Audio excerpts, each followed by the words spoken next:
आज से हजारों साल पहले जब धरती पर सूरज और चांद भी डरकर छिप जाते थे, अफ्रीका के घने जंगलों में एक ऐसी कहानी लिखी गई जो समय की धूल में कहीं खो गई।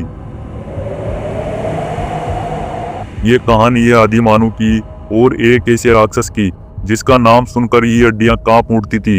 एक विशालकाय सर्प जिसके शरीर की लंबाई जंगल के पेड़ों को लांघती थी, जिसकी आंखें रात में चमकती थी और जिसका फूंक मारना मौत का अलार्म था। लेकिन ये कहानी सिर्फ डर की नहीं, ये कहानी है हिम्मत की, चालाकी की और उस जुनून की जिसने इंसान को धरती का राजा बना दिया। आज से लाखों साल पहले जब पृथ्वी का चेहरा आज से बिल्कुल अलग था, अफ्रीका की गहरी घाटियों और घने जंगलों में एक ऐसी जंग लड़ी गई जिसकी गूंज समय की गहराई में खो गई। ये कहानी है आदि मानवों की जो अपने अस्तित्व के लिए लड़ रहे थे। उनके सामने था एक ऐसा शत्रु जिसका नाम सुनकर ही रूह कांप उठती थी। एक विशाल भयानक सर्प जिसके आकार और शक्ति की कोई सीमा नहीं थी। यह न तो किसी नायक की कहानी है और न ही किसी खलनायक की। यह एक ऐसी कहानी है जहां प्रकृति और मानव के बीच का युद्ध हर पल जीवन और मृत्यु का खेल बन गया था। आइए चलते हैं उस प्राचीन युग में जहां हर कदम पर खतरा था और हर सांस एक जीत थी। दोस्तों, कहानी में आगे बढ़ने से पहले आपसे छोटी सी रिक्वेस्ट है, वीडियो को लाइक और चैनल को सब्सक्राइब जरूर कर ले। लाखों साल पहले अफ्रीका का परिदृश्य आज से बिल्कुल अलग था। विशाल घास के मैदान, गहरे जंगल और रहस्यमयी गुफाएं इस धरती का हिस्सा थी। यहाँ रहते थे आदि मानव, छोटे छोटे समूह में बटे हुए थे जो शिकार और जड़ों फलों पर निर्भर थे। इनके औजार थे पत्थर, लकड़ी, हड्डियां। लेकिन इन जंगलों में एक और जीव था जो हर किसी के लिए मौत बना हुआ था।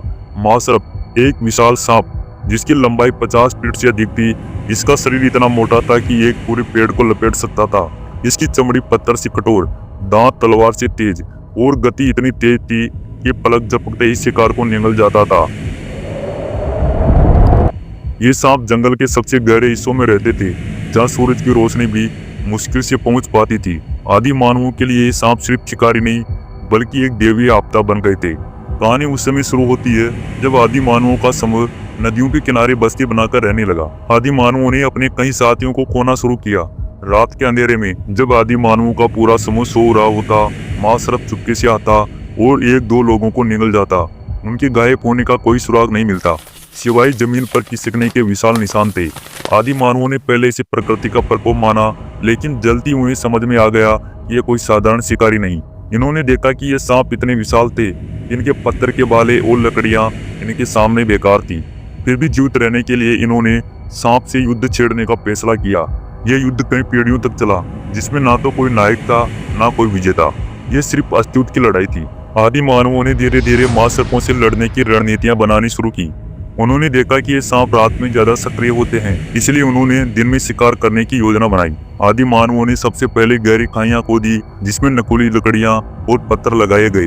इन खाइयों को पत्तियों और टहनियों से ढक दिया जाता था। सांप जो भारी और लंबे थे इन जालों में फंस जाते थे। आदि मानवों ने आग को तैयार बनाया। सांपों को डराने के लिए मसाले जलाई जाती थी और कई बार सांपों को जलाकर मार दिया जाता था। आदि मानव अकेले नहीं लड़ते थे, ये समूह में सांपों पर हमला करते। जहाँ कुछ लोग सांप का ध्यान भटकाते, बाकी लोग भाले और पत्थरों से इनकी कमजोर जगहों जैसे आंखें और सिर पर वार करते। लेकिन यह आसान नहीं था। सांप की चमड़ी इतनी मोटी थी कि सामान्य हथियार इनका कुछ नहीं बिगाड़ पाते। कई बार सांप के एक झटके में पूरा समूह तीतर भीतर हो जाता। सांप का जहर इतना घातक था कि एक बूंद भी किसी को तुरंत मार सकती थी। कई वर्षों तक ये युद्ध चला। आदि मानवों ने न सिर्फ सांपों से लड़ना सीखा बल्कि उनके व्यवहार को समझना शुरू किया। इन्होंने देखा कि सांप ठंडे मौसम में कम सक्रिय होते हैं, इसलिए इन्होंने ठंड के महीनों में हमले शुरू कर दिए। एक ऐसी शरद की सुबह जब विशाल सांप अपनी गुफा के बाहर पड़ा हुआ सुस्ता रहा था, आदि मानवों का एक बड़ा समूह उस पर टूट पड़ा। आदि मानवों ने पहले सांप को चट्टानों से बनी हुई एक तंग घाटी में फंसाया, फिर दर्जनों लोग एक साथ बालों और पत्थरों से उस पर टूट पड़े। सांप ने भी जवाबी हमला किया। उसकी पूंछ के एक झटके से कई लोग हवा में उछल गए, लेकिन आदि मानव हार मानने को तैयार नहीं थे। घंटों की लड़ाई के बाद आखिरकार एक भाला सांप की आंख में जा घुसा और वह कमजोर पड़ गया। पूरे समूह ने मिलकर उसे खत्म किया। यह जीत पूरे समूह के लिए एक मील का पत्थर बन गई थी। लेकिन यह अंत नहीं था।